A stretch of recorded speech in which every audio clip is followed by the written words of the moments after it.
Hello friends, I'm Deepali Gadkari, Global Coordinator and Director for Global India Business Forum. And Global India Business Forum has started a series of interviews with ambassadors. And today we are very much honored to be here at the Embassy of Costa Rica. And with us today we have His Excellency Mr.Claudio Ansorena Montero. Welcome you, sir.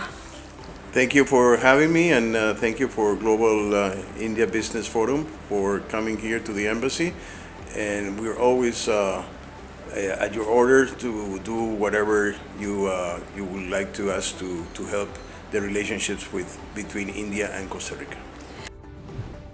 Thank you, sir. And from you only, we would like to know about Costa Rica. Costa Rica is a very beautiful country with so much of biodiversity, beautiful country with so many species of wildlife. So a little from you about the beautiful country. Sure.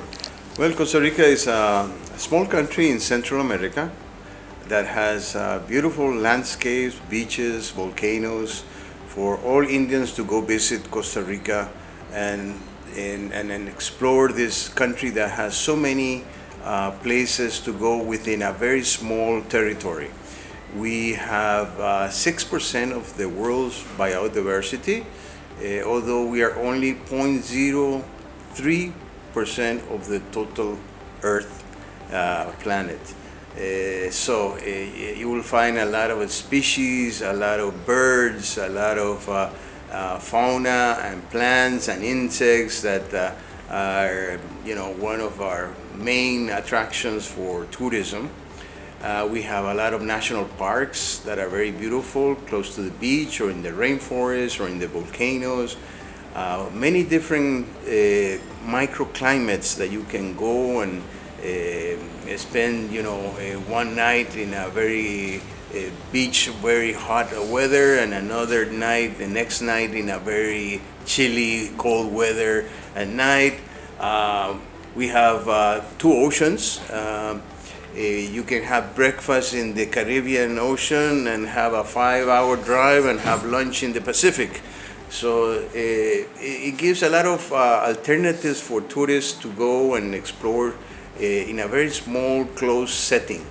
And you will find a lot of nice hospitality by Costa Ricans. We love to have tourists, and we get very well related to foreigners. They mainly come from United States and Europe, but it would be wonderful if we have more Indian tourists in Costa Rica and seeing all the possibilities that the little country offers.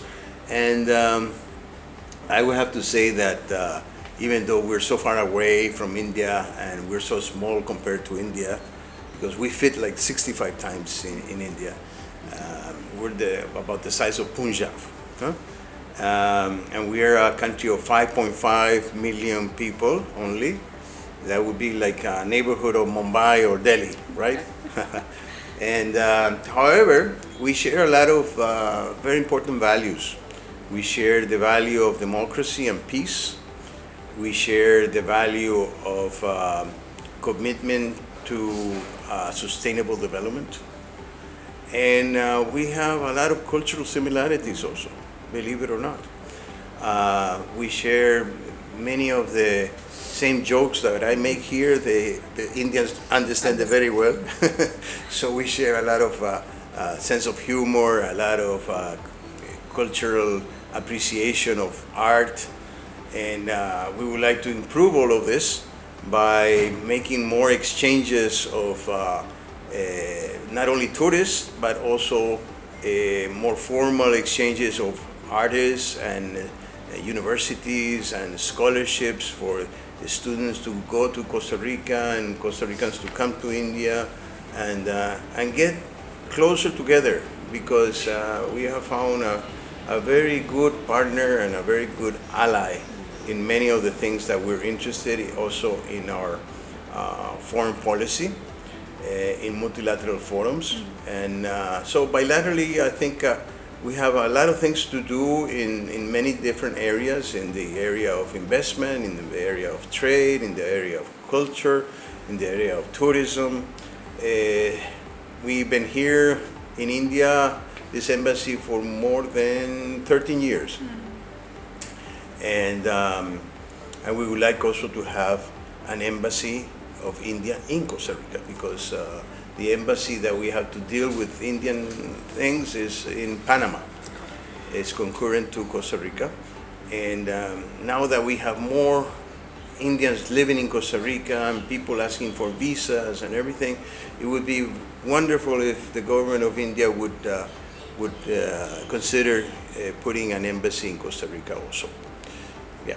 Okay, that was great hearing from His Excellency about the beautiful country of Costa Rica.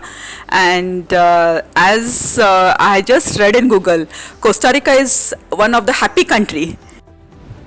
Similarly, we would also like to discuss about the bilateral relationships between India and Costa Rica. So we have with us our Global President, Dr. Jitendra Joshi, and he would take the further questions for the investment and bilateral relationships of Costa Rica and India. Whenever I think when last 2 years when we have met and we have discussed a lot of things, a lot of curiosity about Costa Rica, about the Indians, those who are listening to these discussions. Further adding to this happiest country, apart from that, lot of biodiversity, the pollution related things. I think this is the very, very less polluted country in the world. So would you please like to throw some light on that? Sure. Well, first about why is it that Costa Rica is considered one of the happiest countries? Not the happiest, but one among the top happiest countries in the world. There's one important factor, a historical factor that is a characteristic that puts Costa Rica in a very unique situation, which is the only country in the world that voluntarily abolished the army. So we don't have an army since 1949, when we had a new constitution after a civil war. And in the constitution, it was stated explicitly that the army was abolished.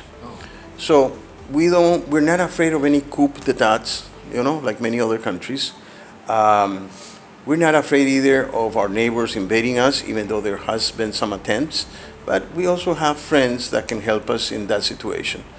But by not having an army, we were able to save a lot of money and spend it in things like education and health.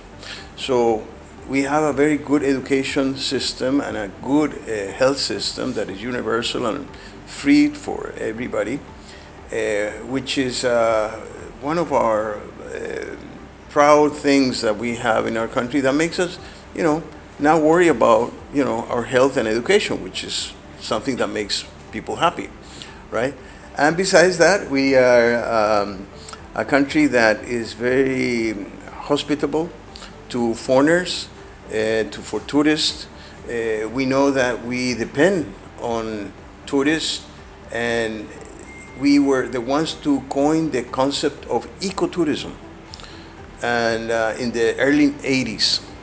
So we started attracting tourists, but not any kind of tourism, but tourism that would want to come and see the nature, the natural resources that we have. And we have also very good universities that believe and give very good degrees on sustainable development and sustainable agriculture, right?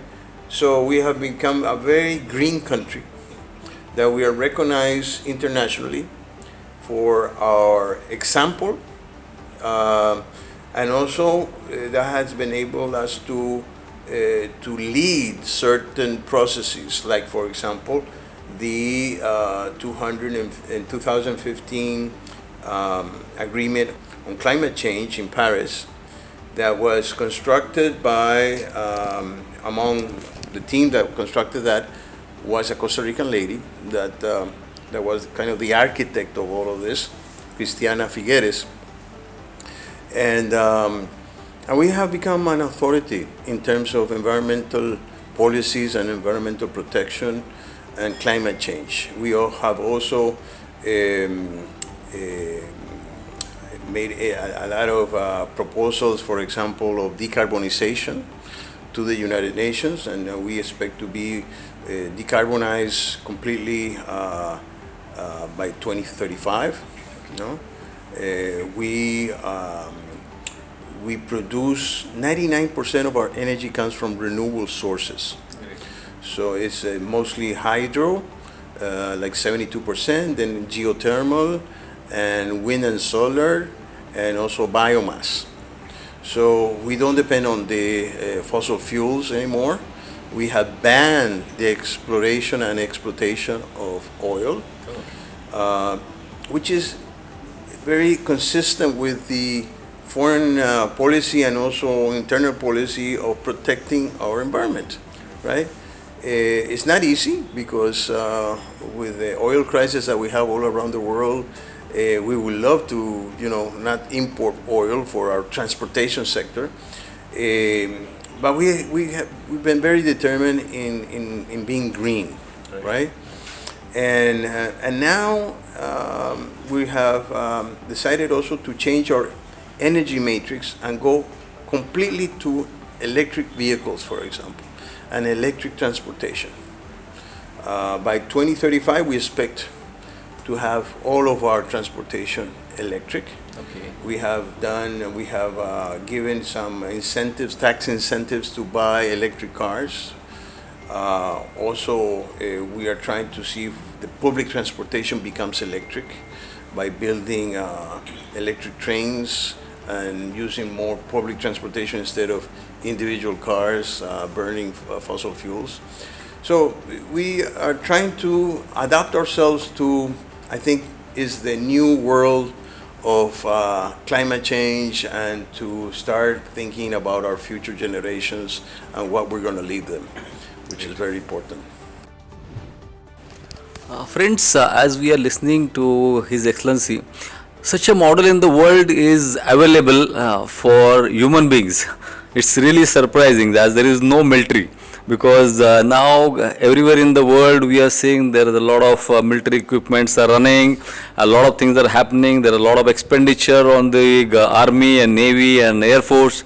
And here you see the model like Costa Rica, where in the 1949 the government has decided to abolish army and there is no military. So it's really surprising, and ultimately then overall focus has gone to less pollution, the green country, and as sir has rightly said, the expansion of forest has increased from 25% to 54%, and because of that, that is why this country is the happiest country in the world. So this is the takeaway from Costa Rica, and definitely Global India Business Forum will suggest a lot of Indian tourists to definitely visit Costa Rica. So at the same time, as you rightly suggested, that Indian government should think about to have an embassy there, and definitely I think the government must be thinking about it. At the same time, when we are thinking about embassy in Costa Rica, at the same time there are a lot of bilateral relationship needs to be developed in terms of business affairs. So do you want to throw some light on what exactly the Costa Rica is looking from India in terms of business opportunity, in terms of imports and exports? Sure. Well, we have been very successful in attracting Indian investments in Costa Rica. We have around 20 Indian companies already installed in India.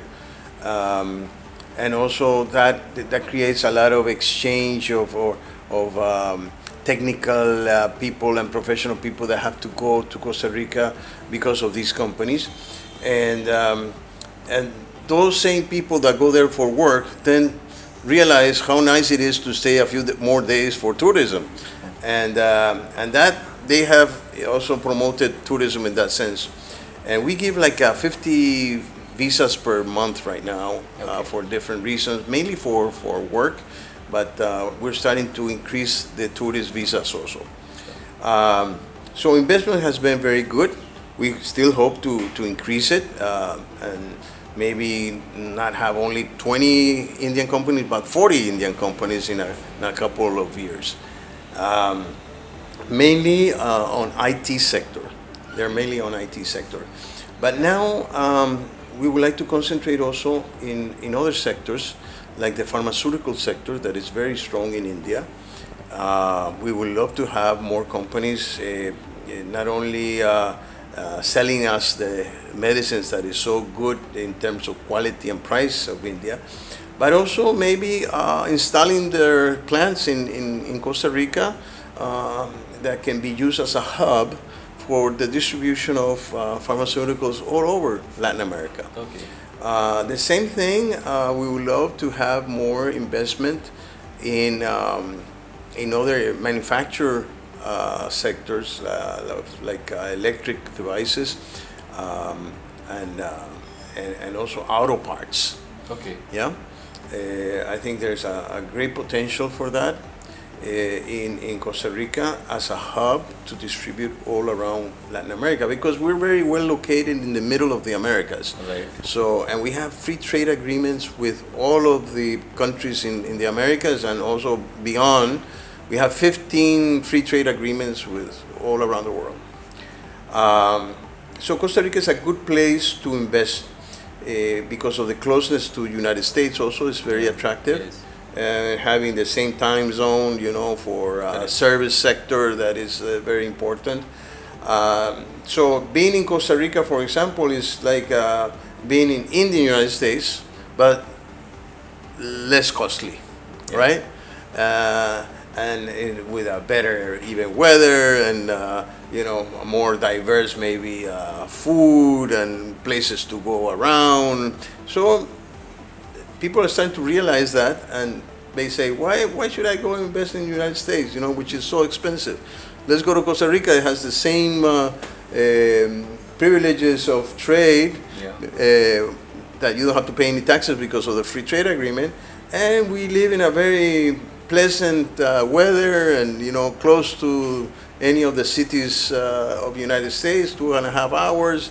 We have very well connectivity in terms of airlines, in terms of shipping. We also have these regimes of duty-free import and export. So companies don't have to pay any taxes if they want to import their raw material to re-export it to any of the destination of free trade countries. Where we do have to increase, and it's been tougher, is on the trade side. We haven't been able to increase our exports to India because of the high tariffs that India has on the agricultural sector, basically. And we haven't been able then to come in with our good quality coffee that we have recognized internationally, or our pineapples or our bananas. Now, we also have to include in our relationships, that is very important, the cultural side. Last year when we were celebrating our bicentennial, 200 years of independence, we brought a musician, very famous musician for Costa Rica, who is a pianist. Yeah, and we are a part of that program. It's a fantastic program. Yeah, you went there, right? Yes. Yeah, very good. So, as you have probably saw that by joining with an Indian musician who is a very excellent Sufi singer, and she plays with a band that plays with very typical traditional Indian instruments, and this pianist made a great fusion. They in 3 days they put together this concert that was so incredible. But we also brought last year a painter. That he gave some workshops here in Delhi with Indian students of art, and also in Calcutta, thanks to the ICCR that helped us with all of the logistics and all of the costs here in India for him. So also we would like to promote that type of exchange of artists, and hopefully maybe every year send one Indian artist to Costa Rica, and then bring one Costa Rican to India, and start building this cultural bridge that I think is so important. So there are three things actually what we can understand. The bilateral relationship, that the free trade agreement is the necessity of ours with Central American 7 countries. This is very, very important. So definitely the Indian government should think seriously about the suggestions given by His Excellency.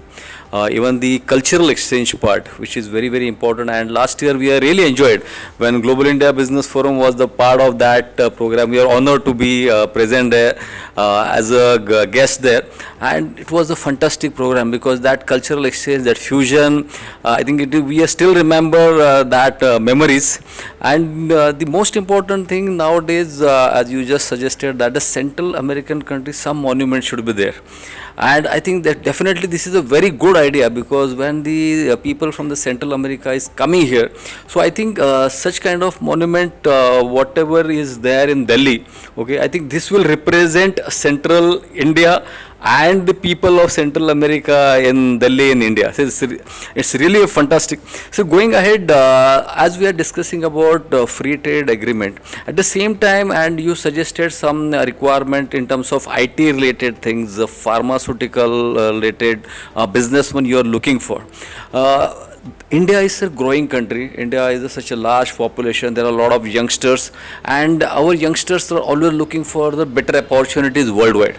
So, what do you suggest, apart from as we discussed the travel tourism opportunity, hospitality sector, any other good opportunity for Indian youngster, those who want to be maybe the first entrepreneurship they want to start, or they want to some startup there. So any opportunity you seek for Indian youngster there in Costa Rica and that Central Asia specifically? Well, we just inaugurated a new type of visa for what is called nomad visas.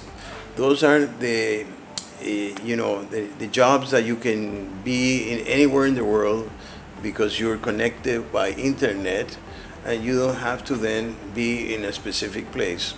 So we have made a new visa which gives a longer extension for people that want to stay in Costa Rica, and with also some tax benefits for people that want to go there, work from Costa Rica, because of different reasons. Maybe they just want to be closer to the United States, or maybe they're looking into learning Spanish, and so they could stay there and work while they learn and take courses, and also look at different possibilities of startups.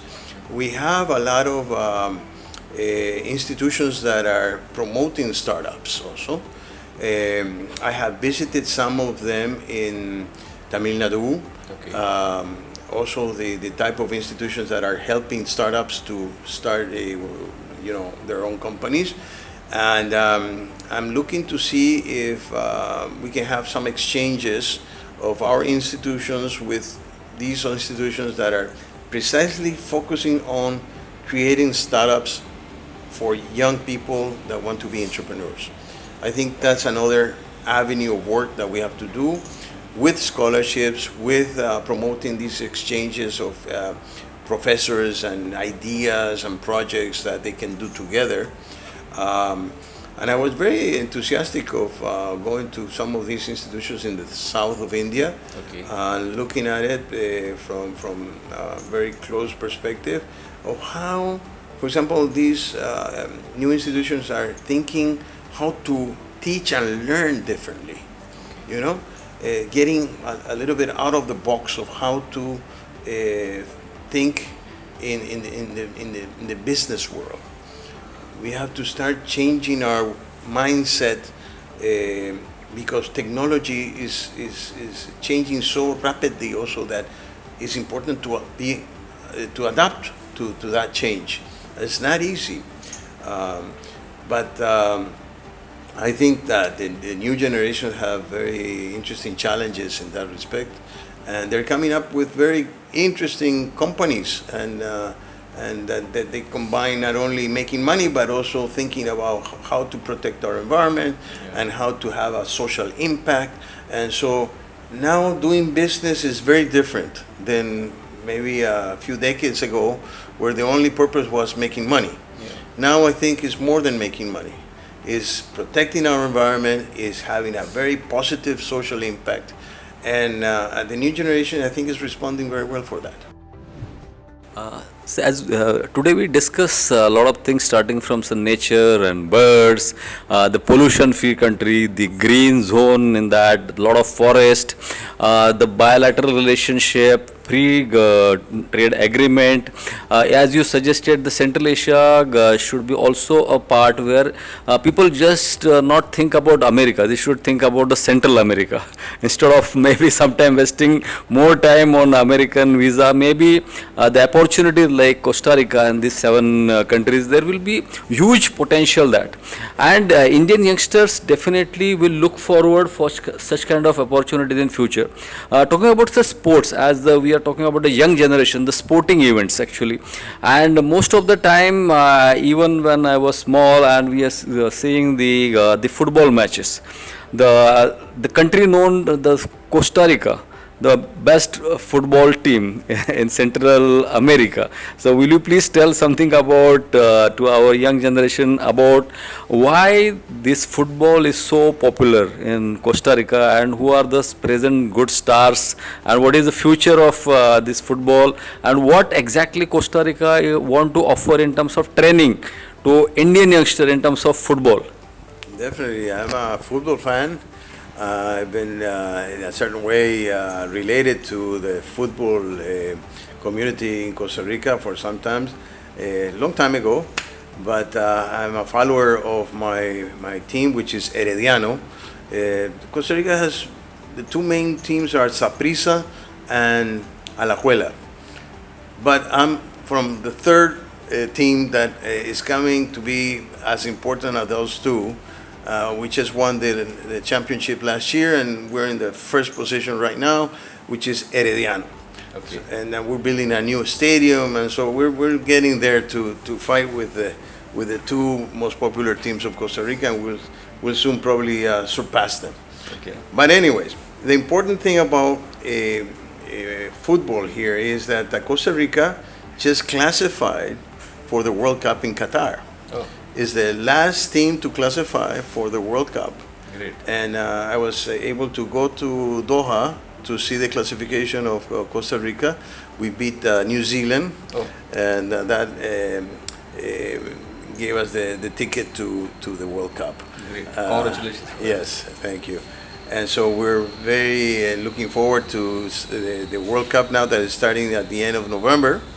Until the middle of December, or the first week of December, and we're very, very excited about how Costa Rica is going to do. We just had some matches to see how we were, and we beat Uzbekistan 2-1, and we tied with Korea 1-1 or 2-2. Okay, yeah. Great. So I think Costa Rica, by being so small, has a very good quality team, and one of my dreams would be, after the World Cup, to have the Costa Rican national team come to India and play India's national team. Great. Because we need to improve the quality of football in India, and I think we can help in that respect. Right. By bringing more players and coaches and everything, because you have 3 states here that are very strong in football. Yeah. Kerala, Goa, and West Bengal. Yeah. And we have had already some players playing in India here. And the league is very, very, very strong, very big. Yeah. The stadiums are full when the league plays, the good teams play. 22,000 people in a stadium is something incredible, Of course, that you have all of these numbers that for us are so incredible, but for you it's just normal, because the scale of and the numbers in India are so big that it has taken some time for me to adjust to those numbers. But one thing that I would love to have is the national team of India and Costa Rica playing together. It would be fantastic. Great. We have to work on that. Yeah. So Indian Football Association or Olympic Football Association management can definitely think about this, that this will be a great opportunity. Such an important and great international team like Costa Rica is coming to India, playing with our national football heroes, and there will be a lot of youngsters, those who want to become a good football player in future. I think, sir, that will be a really great opportunity for our youngsters also. Lastly, sir, now as you know that there are a lot of good leaders in the world. At the same time, our Indian leader, who is now actually a big global leader, Mr. Modi, who is our honorary Prime Minister, and we are really honored that he is doing such a great job for India. As an Indian, we are really proud of him. In the last 7-8 years, actually, Indian national has become really proud because of so many achievements we did. Even in COVID also, due to pharma and vaccination program, the India has become a world leader to provide vaccination to all of the world. So I just want to know from you any specific thing you like to tell about our Prime Minister, Mr. Modi, sir.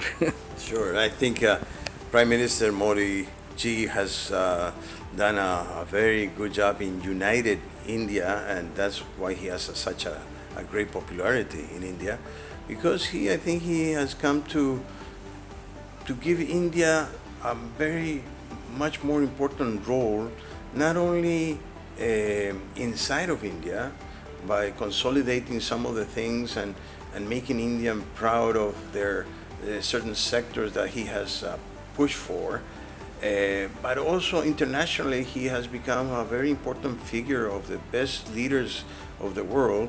Now that we're in a turmoil of in many places, especially now Ukraine and Russia, and all these conflicts between United States and China, I think India has maintained a very smart, intelligent, neutral position to kind of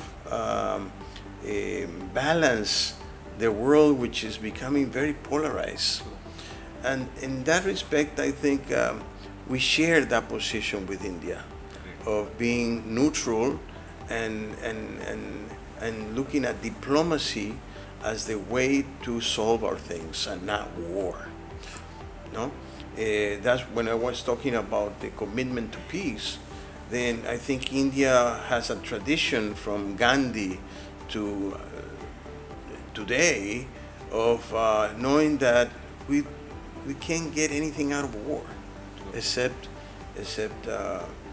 sadness and death. While if we start thinking in terms of constructing the future for our next generation, we have to start making sense and making dialogue and diplomacy the way to solve our things.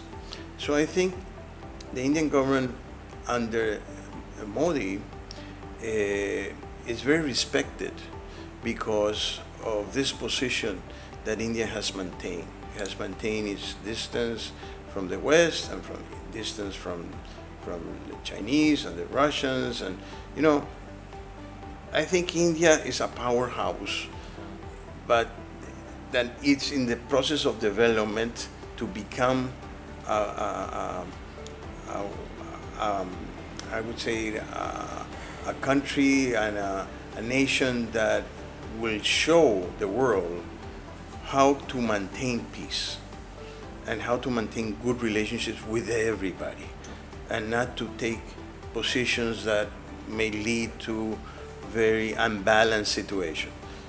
India is an example of a good balanced foreign relations. Yeah?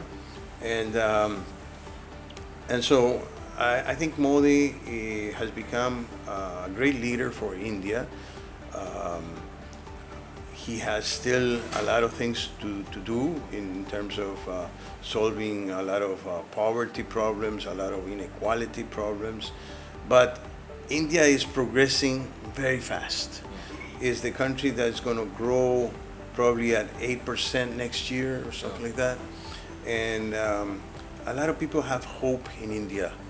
And India, therefore, has to expand and open up a little bit more so that we have better relationships in terms of trade, in terms of, making closer India to the Americas, because when you refer to America, you're only thinking about United States, United States of America. But the Americas, remember, are North, Central, and South, right? Yeah. We're all Americas. Yeah. And we need to get closer, the South and Central American, to India, because we have so many things in common. Yeah. I would say even more things than North America. Because we're developing countries also, and India is a developing country, although it has some sectors that look like you're in a developed country. Like, for example, I think India is a powerhouse in pharma, in science and technology, in IT sectors, But in other sectors that could be more challenging in terms of social problems that it has, we share that with the South. So there's a lot of South-South cooperation that we can do. And let me give you an example of something that I realized a few months ago, of a company in Costa Rica that invented a resin to produce from plastic waste, produce construction blocks. Yeah. And these construction blocks made out of plastic are stronger, lighter, and cheaper than the cement blocks, and they pollute less. Less polluted, So I said, it's incredible. India, you know how much garbage is produced in India, plastic garbage, per year? 3.5 million tons of plastic that you see all over, that pollutes everything. Why not get all of that plastic and start producing something that is very profitable for the construction industry, that would pollute less, and it would be much easier to construct with these plastic blocks, which are stronger, lighter, and cheaper than using the cement blocks. Instead of looking at plastic garbage as only garbage, it's a raw material for a new industry, which is much better than recycling. This is upcycling, right? And this could be incredible to give employment to small companies, to have one small plant in each city here in India, to get all this garbage and start producing something that is very useful. Let's make a business out of this. And this company in Costa Rica that invented this resin, I think would be willing to do joint ventures with Indian companies, for example. So we have a lot of things to do together. Great, sir. Today's dialogue discussion, whatever we say, it's not an interview as such, because there is a good discussion what we had today. And lastly, the suggestion given by you, the pollution-free country. India also can definitely think, Indian businessmen, infrastructure guys can think about that, the resin what is developed by Costa Rica companies, and a lot of garbage which is come out of from the plastic. So instead of thinking this just as a problem, just convert into the opportunity. So this is a great opportunity. So today's discussion was really fruitful, and I like that word, sir. India is emerging as a powerhouse of the world, the global powerhouse, and the responsibility of every Indian is definitely increasing, that we want to offer a lot of things to the world. The peace definitely is very, very important, and when there is the peace, there is a lot of progress in the individual life also. At the same is applied to the country. And today's takeaway is that as Costa Rica is, there is no army. It's a green zone, there are a lot of forest, people are happy, people want to do a lot of music, dance and sporting events, and ultimately they actually live life. So here today's discussion is come with that the final solution is that we should also try to think about. Thank you so much, and thank you, sir, for your great suggestions, and definitely we are thinking that Global India Business Forum with our Business and Cultural Council a lot of things what we discussed today will definitely will go ahead, and our bilateral relationship will also improve a lot. Thank you so much, sir. Thank you very much, and I hope everybody that has seen this to put Costa Rica in their agenda to visit it, the country, and even yourself. I hope I see you in Costa Rica sometime. See you soon, sir. Thank you so much.